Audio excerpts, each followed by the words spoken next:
Jeg er i gang med at hjælpe ejeren Simon Spies med en større virksomhedsovertagelse. Mogens Glistrup bliver repræsenteret Spies Rejser. Det er Mogens, han er min advokat.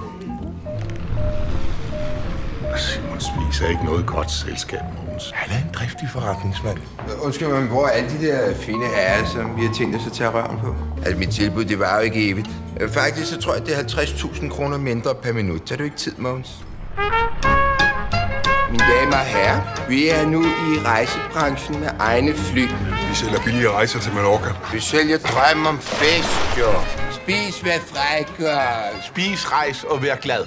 Ja, det er det, jeg sagde. Spis, rejse og vær glad. Det var mig, der sagde det. Spis, rejse og vær glad.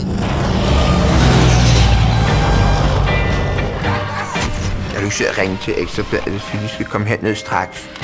Og så sige til dem, ja, du tror, Simon Spies, han er ved at skære helt ud.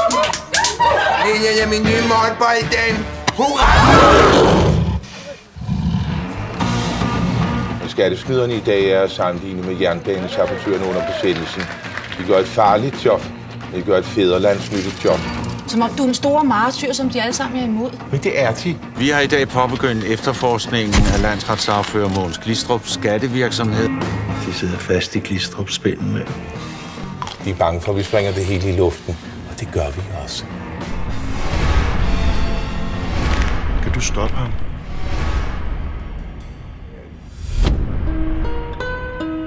Det kan du da ikke, Simon. Han er din bedste ven. Vi svømmer i penge med, hvad er mennesket brug for? Hvad er jeg brug for? Jeg troede efter alt, hvad jeg har gjort. Hvad? Og du vil stå op for mig. Simon skal igennem nu. Jeg var også en kvinde. Og kærlighed og en familie. Gifter med en ung kvinde.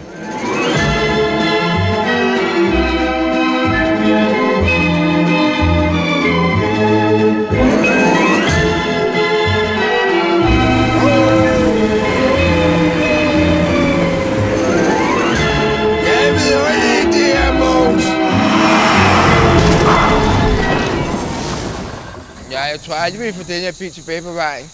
Vi finder en mekaniker og afskriver udgiften som forsøg på alternativ høstningsteknik.